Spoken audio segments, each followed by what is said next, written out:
Welcome to the last boss you will fight in Hollow Knight, unless you plan on doing the Pantheons, and the one that may have you slamming your head against your desk. This is Horizon Shield, bringing you a boss breakdown for the Radiance. This video will break down what we have to fight her with, her moveset and how to dodge each attack, when we can heal during the fight, and how to bring it together to beat her. Let's make it easy for you. So what are we bringing to the fight? Well, we better have everything. 9 total health, 3 extra soul vessels, max nail upgrades, and all 11 charm notches. All the charms in the world, and several different ways to play.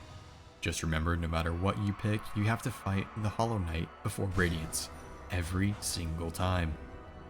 There are several different charm builds you can do. Experiment a little to see what you like and fits your playstyle the best. So what do I use for this fight?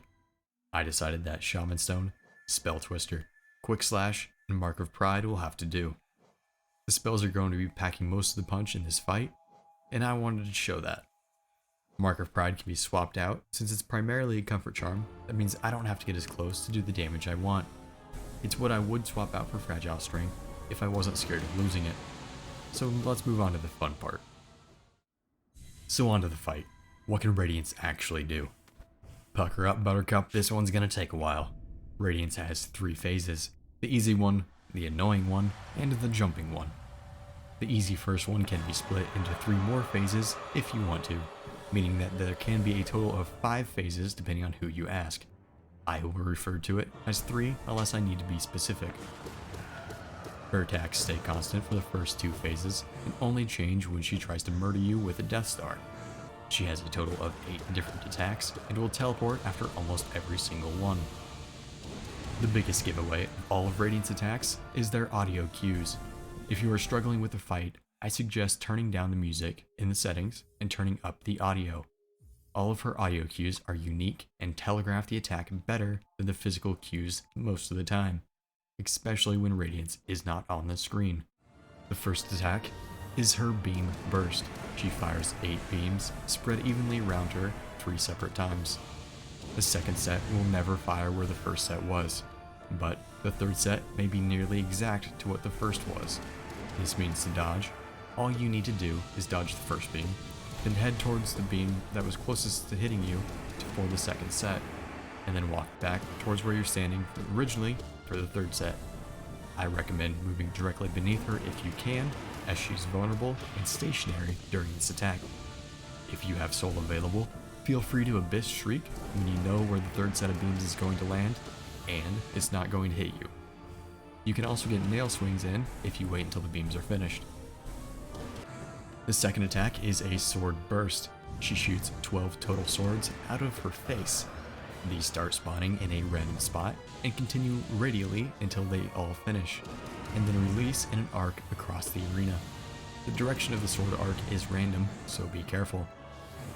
The swords pause for a second as they are completing, so you should have enough time to position yourself between 2 of them and dodge before the attack is launched. They can spawn on top of you to do damage, so be careful of your distance after she teleports. If it's in the second phase and you're on the same platform that Radiance teleports to, and you aren't sure of which attack it's going to be, you can D-Dark, and the iframes of the spell will prevent them from hitting you if they happen to spawn on top of you. This does damage and it prevents damage. It's a win-win. The third attack is a Sword Rain. Every group of sword moves and changes slightly, so you can't stay still. There's always an opening within reach, and it shouldn't be super tough. Be careful if you dash around, as you can't dash through the swords themselves with your Shade Cloak consistently. While it is possible to do damage during this attack if Radiance is close enough, I suggest that you focus on dodging the Sword Rain rather than dealing damage. She will always teleport twice during this attack, so try to keep to the center instead of going towards her to try and get damage in. Unless it's at the end of phase 1, and then the Sword Rain does not stop.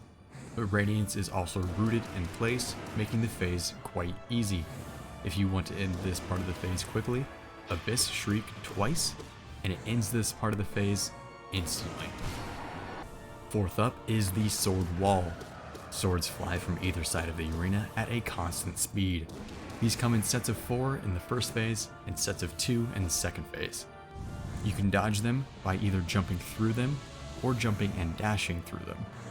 You can also dash directly through them with the Shade Cloak.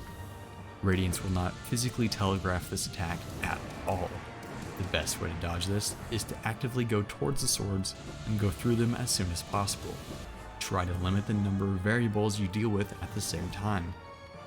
Radiance will start another attack as the third set passes by, so I prefer to actively dodge through them before I have to deal with the next attack. I avoid attacking during this part and just dodge to fight another day, unless Radiance happens to be standing directly above me after I dash through the spikes. The fifth attack is the Wall of Light. This giant laser beam of death starts at one side of the arena and goes to the other side. There is a variation of this attack that it disappears after the middle of the arena, and another will appear on the opposite side of the arena as the knight. It is also possible for it to happen multiple times. Yes, it is infuriating, but there are two ways to dodge this attack. The first way is to Shade Cloak dash directly through it. The alternative way, and less known way, is to D-Dark. The iframes from the spell let you pass through the beam unharmed. This attack will often overlap another attack, making it a major pain in the booty to deal with. Number 6 comes with one of the most hated, the Orb attack.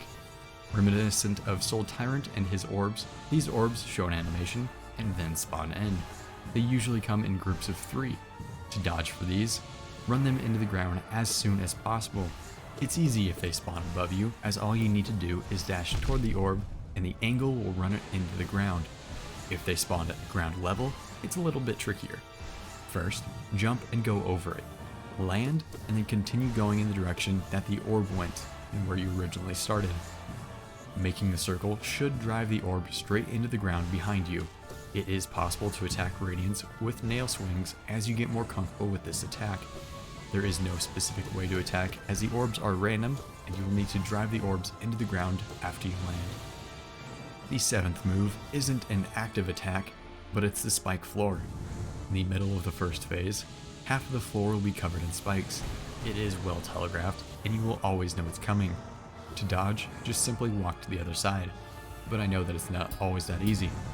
The timing on the spikes is always constant, so if you jump before they come up, you can actually pogo them to give yourself more time. One big thing is that you can D-Dark into the spikes. This causes the spikes to go back into the floor momentarily. It is also a good way to dodge attacks if you happen to be in a pickle. The last attack Radiance will throw your way is the Big Beam. Oh, sorry, I grabbed these names from the wiki. Can't be any worse. Anyways, the last phase of Radiance fight sees the knight ascending to the top of the arena. The platforms are static and will never change. At the base of the climb, Radiance isn't very accurate and should not hit you consistently. It will take some time to get a rhythm while you climb, but eventually you'll get the hang of it. I suggest seeing where the beam will land and timing your jumps when you know where the beam is. About halfway up the climb, Radiance will gain incredible accuracy and target where you are headed instead of exactly where you are. At this point, I prefer to jump away from the platform and get to the right height, and then Shade Cloak dash directly to the next platform. This should make the beam target the empty air far away from the next platform. When you do reach the top, dash and then use your double jump to end the fight with a single hit. Now all that's left to do is for you to go gently win the game. If the worst happens and we get hit, when can we heal? I'm gonna be real, this fight is tough, and you are going to get hit. Probably a lot when you're learning it. I will never suggest using the healing charms, Shape of Un, Deep Focus, or even Quick Focus. I don't think they help you in the long run when learning a fight. They make you worried about healing and not focusing on when you need to be doing damage, putting you in a nasty loop of getting hit and healing over and over. So when can we get a normal heal off? You can get heals off during the Beam and Burst and the Sword Burst, the first phase transition, and if you see it at the start of the second phase transition as well. For the Beam Burst, wait until you see the third set of beams, dodge it, and if you start healing before they even shoot, you will finish in plenty of time. For the Sword Burst, put yourself in a position where you think you can dodge the swords before they fire. If you start soon enough, you get a heal off. The first phase transition gives you enough time for 6 full heals. That is all of our current soul and extra soul vessels combined. To top yourself off if you want, but be warned we need it for the damage in the next phase. It is possible to heal at the start of the ascension if you see the moment Radiance starts going up, and it can start healing immediately. Although this one can be risky if Radiance does get a lucky shot off. The healing times are tight and precise. Know you want to heal and get started as soon as possible when you see the opportunity. Before we get into the fight, just a few tips that may help you immensely. First up, I have a set of rules that I have for some of the harder bosses in the game, including Radiance. Rule number 1, only go for 1 heal. Every opportunity to heal allots for 1 heal, no more, or you run the risk of getting hit at some point. Rule number 2, dash through, not away. You will get hit more often than not when you go away, as the attacks chase you better than you can run. Rule number 3, fight your fight and not the boss's. If you don't like fighting in a certain area of the arena or doing damage during a certain move, just don't. Play it your way and you'll do better than someone on the internet telling you to do something else. How to properly hit Radiance in the air.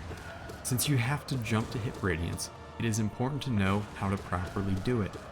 It is ideal to jump, swing twice, use your Monarch wings, and do another 2 hits. You can also pogo Radiance's body to stay in the air for longer, but it isn't necessarily safe because it can put you in a really awkward spot for the next attack. Beam Burst and Sword Burst will look nearly identical when she starts to fire them, so wait a moment after she teleports to start attacking, otherwise you might jump and then end up in a face full of swords. If you know you're going to get hit 100% and cannot dodge, floor spikes and walking off the arena platform do 1 damage compared to everything else. So it's technically better to get hit by them than taking a hit from a sword or a beam, as they all do 2 damage. But there is almost always a way out of the situation when you have enough experience. So how do we bring it together to finish the fight? Start the fight with a good air combo if her opening attack allows for it.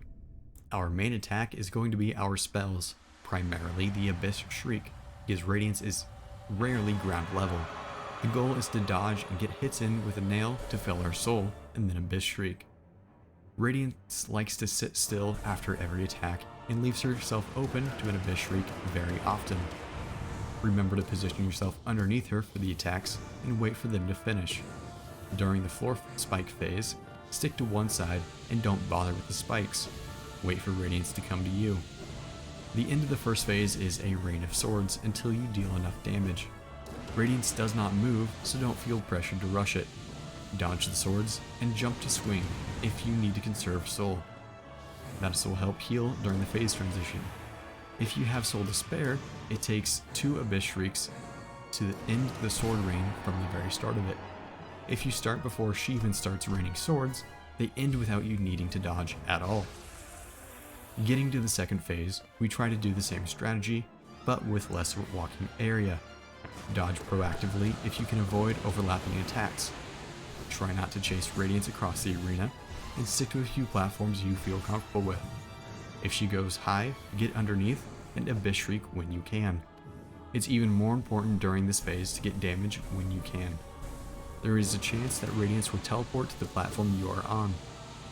If she does, and doesn't telegraph an attack immediately, de-dark the platform to avoid getting hit with the Sword Burst. It shouldn't take long before Radiance lets up and starts to transition to the climb. The climb may take a few tries to get used to, but it's pretty simple to get good rhythm going. When you reach halfway, Radiance will get very accurate and try to snipe you where you are going. Remember to jump out and then dash to the next platform after the laser has chosen its target. Everyone has their own ways of climbing, you'll figure out yours after a few runs. Once you finally make it up, congratulations on beating the true ending of Hollow Knight. If this has been helpful, feel free to like and then subscribe to see me break down the rest of the bosses in Hollow Knight. Until next time, happy hunting.